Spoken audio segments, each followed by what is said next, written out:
So I'm gonna make a guess that if you're watching this video, you're probably not over 50, 40, or even 30 yet. And you're giving up on your dreams because you think it's already too late for you.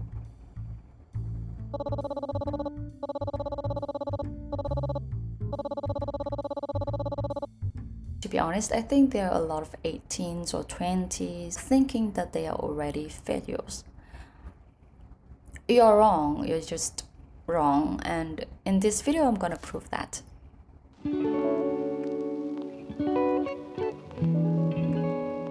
You see, in 2026, the global life expectancy is 73.8 years. So if you're 30 watching this, you probably have like more than 40 years ahead of you.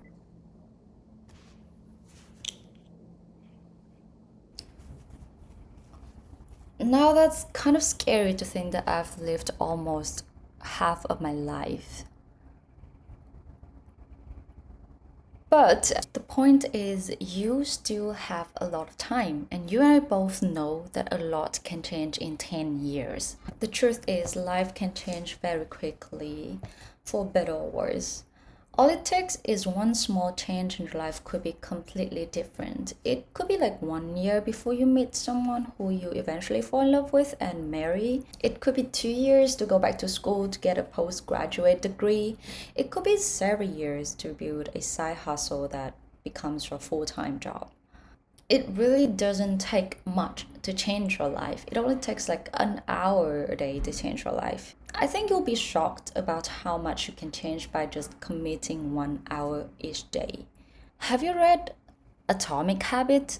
You know, the Bible people who are addicted to self development and productivity?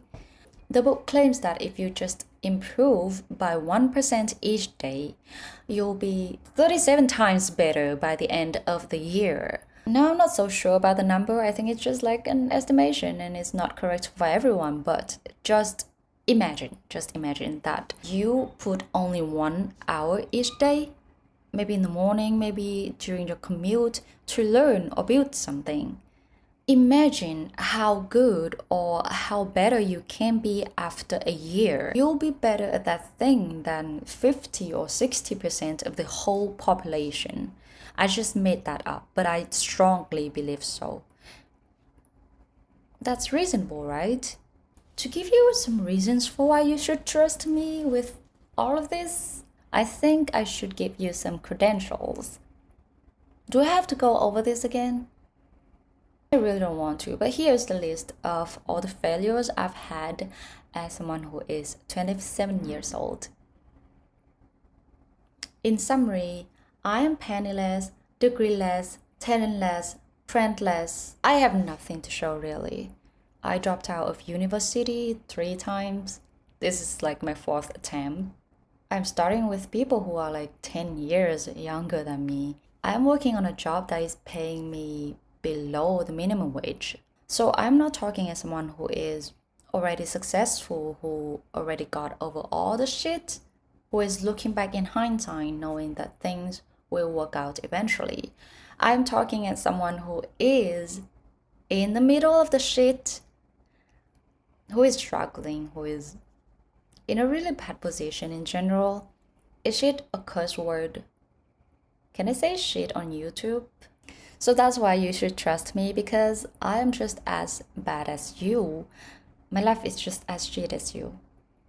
Or maybe a little bit better, or maybe a little bit worse, who knows. But the point is, it's not too late for us to turn our life around.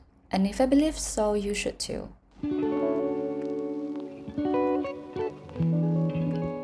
Another reason why people think it's too late or it's impossible for them to change is that they project their past onto their future. They think that their past predicts or even defines their future. They think, I've tried, I failed so many times, I've wasted 10 years of my life. What could be different now? History will repeat itself and I'll fail again. You know, the neat thing about being a human is that we have free will. And not like metaphorically, but literally. Like, just think about it. You can just wake up today and decide to write a novel. You can walk straight into a studio and take a dance class on your way home after work.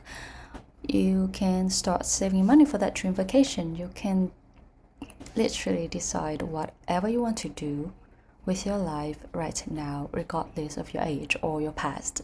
You can steer your life in different direction at any given moment. Another reason why that belief that the past predicts the future is flawed is because we as humans are constantly changing. Our brains are constantly rewiring itself based on new thoughts and actions. Bad habits or negative thought patterns can be unlearned and new positive ones can be formed. Your past might have shaped who you are right now, but it doesn't dictate your future unless you let it.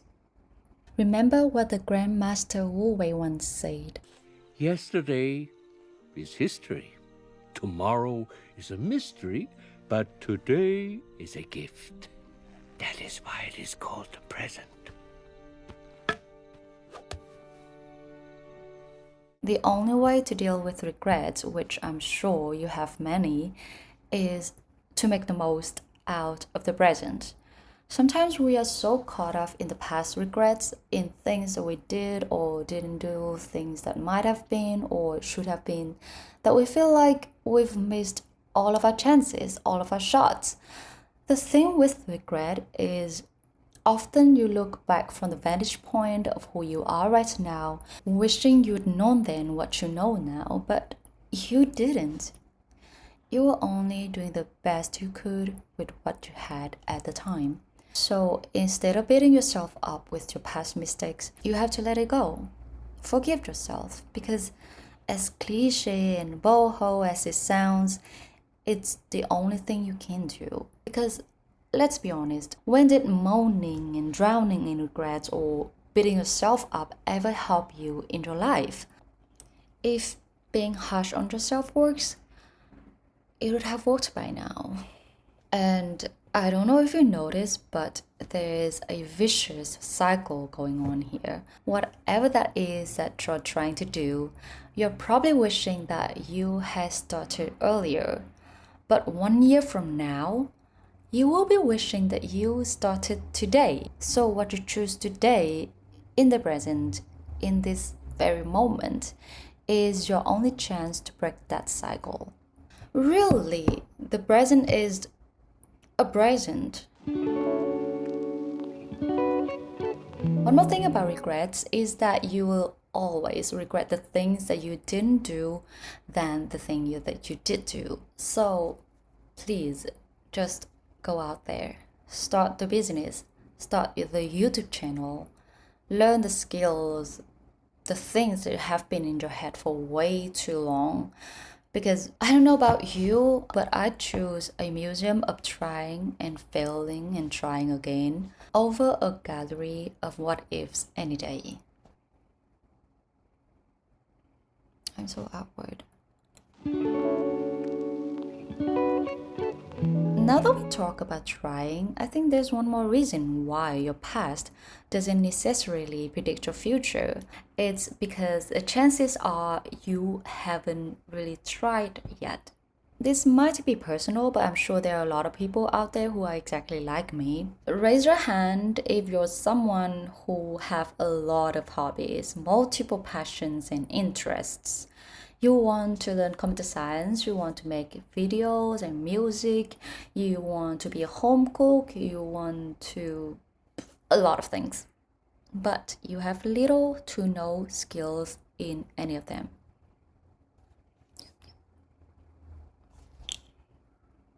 Yeah, that's right. It's me. Well, it's embarrassing to admit that, but I do have a lot of hobbies, but I start things and drop things within a month every single time. I have never stuck with something for long enough to see any tangible results. The truth is, I know that I haven't put in enough effort, put in enough reps to conclude that this thing won't work out for me. I know that, and if you're like me, just imagine if you give it a real shot for a year. Just imagine. And just think about it, the fact that your dream, whatever that is still in your head after this so many years. The fact that you still cannot get over it, I think that means that you deep down you believe that it's possible for you to achieve them. But why are you not doing it? Why are you making excuses instead? I have a theory. You see, our ancestors lived in an environment of extreme scarcity, and the food was hard to find and danger was constant.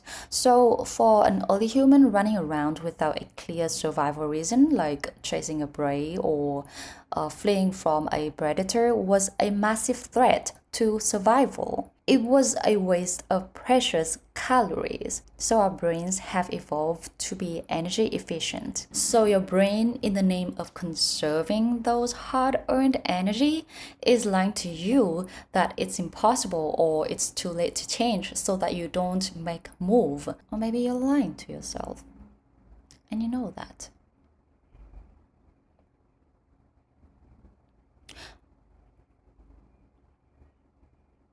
I mean, who doesn't want to stay in bed in the morning? What do you mean I have to wake up at 5 and go for a run?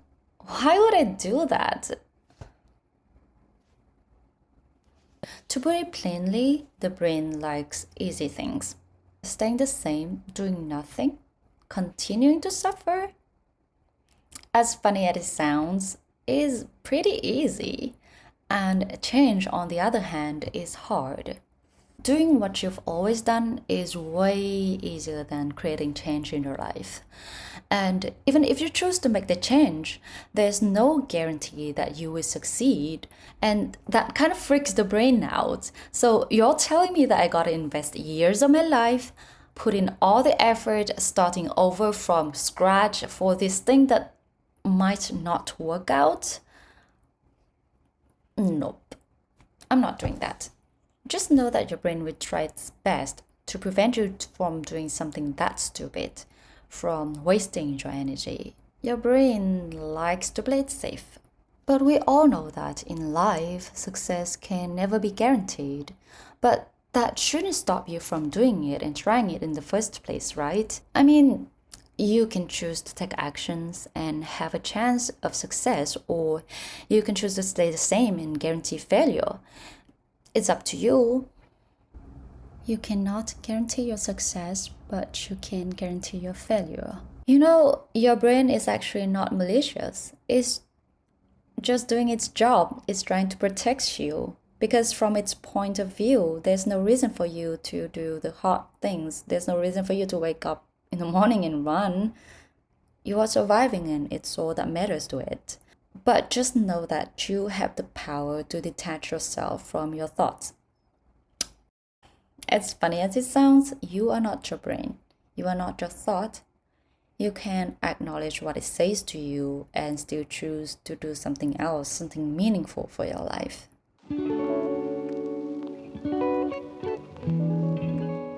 One more reasons why you think it's too late to start over to change your life is because, well, if you end up here, I'm guessing that you're at a point of your life where you feel behind. And why is that exactly? Chances are you are comparing yourself to others. You are putting yourself in this invisible artificial timeline that goes something like this. At 18, you should know what to do with your life. At 23, you should have a degree. At 28, you should be successful and have a stable career. At 35, and you should have a family or something like that. It goes something like that. And you look around and see people of your age doing much better than you. They have careers, you have a family. Some seem so confident and sure of themselves. And suddenly you think you've missed the deadline. What deadline? Let me tell you that this timeline is a myth. And to prove that to you, I'm going to provide you with some facts that you've probably heard 1,000 times before. You ready? Okay, at 23, Oprah had just gotten fired from her first reporting job. At 24, Stephen King was working as a janitor and living in a trailer. Vincent van Gogh decided to pick up the brush at 27. At 28, J.K. Rowling was a depressed single mother living on welfare. At 30, Harry Ford was a carpenter. At 40, Vera Wang was disqualified for a job and decided to design her first wedding dress. Stan Lee didn't release his first comic book until he was 40. Samuel L. Jackson didn't get his first movie role until he was 42. At 47, Reed Hastings started his first Netflix streaming service. At 52, Morgan Freeman landed his first major movie role. At 62, Kendall Sanders achieved success with his fried chicken business, KFC. So, the point is, by now, you probably have enough stories and evidence to prove that success has no deadlines. And I know that deep down you believe in that. I mean, look at these stories. They don't lie, right? The thing is, this social timeline has been loosened since the 1960s. People marry later, they switch careers more often, they delay kids, but somehow the pressure still remains and even is amplified by social media. You really need to detach your self-worth from the society's standard. You're not late. You're just late if you're living by someone else's watch. It's like you're living in New York and you're looking at someone in Singapore and thinking you're behind. Or isn't it weird that the Republic of Kiribati celebrates their New Year before all of us? Does that mean we're behind? No. If you believe that you're behind and that you're starting late, it could feel really heavy. Starting late doesn't feel like just a delay, it's some kind of judgment. You're not just thinking that you're late, you're thinking there must be something wrong with me. You're not just building something, you are finding doubts, regrets, and fear at the same time. It takes courage and bravery to, plunge into the unknown, to follow your dreams regardless of the uncertainty. And I think that deserves respect, not shame. And if you wouldn't judge someone for wanting to start late in life, why would you judge yourself for wanting to do the same, right? It's just not cool. One thing that I want to discuss in this video is that sometimes it is too late. If you have a specific goal in mind. For example, you cannot expect to become the world's best ballerina and join the New York City Ballet if you're starting from the age of 45. But that doesn't mean you cannot become a ballerina at all. You could absolutely bring down the house at your town's rendition of the Nutcracker next season. Success isn't a definite path, it's anything, it's any life that is aligned with what matters to you. Our dreams evolve over time, and you don't need to hold yourself hostage to the dreams that you had when you were younger. It's okay to change up a little bit, and that doesn't mean that you're settling for less. You just outgrow them, and that's alright. I'll give you an example. When I was younger, I used to want to be a K-pop idol, which sounds insane to me right now, considering I don't listen to K-pop at all nowadays. And if I'm being honest, I have some kind of judgment towards the industry, but I still have a lot of dreams relating to music. I want to perform in a band in front of an audience. I want to nail the song, The Ballad of Jane Doe. I want to make music and have people listen to it saying, your music made me cry, or your music made me laugh. And that, even though it's much smaller in terms of scale, is actually much, much more meaningful to me than being a K-pop idol. I wouldn't become a K-pop idol if I could. I can't. I know that I can't, but I wouldn't if I could. That dream is just no longer aligned with my values. And that doesn't mean that I'm settling for less. You get what I mean, right? And I think it's actually beneficial to have a flexible goal instead of a rigid one. You'll be shocked at all the opportunities open up to you if you don't let your current goal or dream define you. There will be a lot of things that you could never have thought of. Your curiosity will take you further than ambition can ever do. I think this is another problem. It is another thing that deserves a separate discussion in itself. I highly recommend you to go watch these two videos. I will link it in the description below. They explained it much, much better than I can.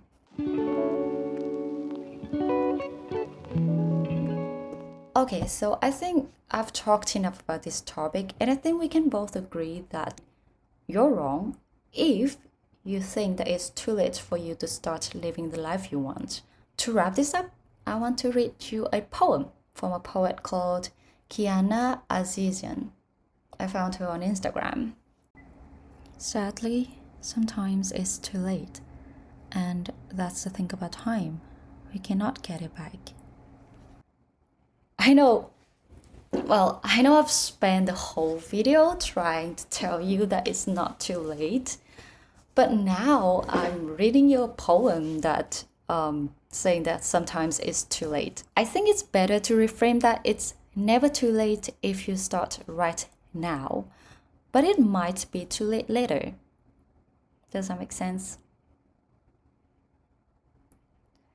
Because I know that time and the definition of now is relative, and while it's technically never too late, the longer you wait, the more you need to push your timeline back by several years. It's important to live life with some urgency, especially if you have goals that are meaningful and important to you. And time is always passing. Just because you can do it later doesn't mean that you should do it later. You must realize that life is both long and short at the same time. And the truth is, the time will pass anyways, and I know you know that. The time will pass no matter what you choose to spend it with. Hate to break it to you, but we all have this terminal illness called birth. Have you ever thought about that? And you are every moment, every day, always inching towards that finish line, no matter what you choose to do with your life. And if the years will pass anyway, why not using it to do something in alignment with the life that you want to lead instead of just letting it go by? I don't want this to sound depressing. I hope it doesn't. I want it to be more like a wake-up call. Life isn't all about sunshine and rainbows, and sometimes you really need a kick in the ass to get up and moving. This is about realizing that the best time to start is right now, no matter how old you are or what you've been through. Instead of thinking it's never too late, think it's never too late right now, if that makes sense. In the end, this is the only life you'll ever get. So, what are you waiting for?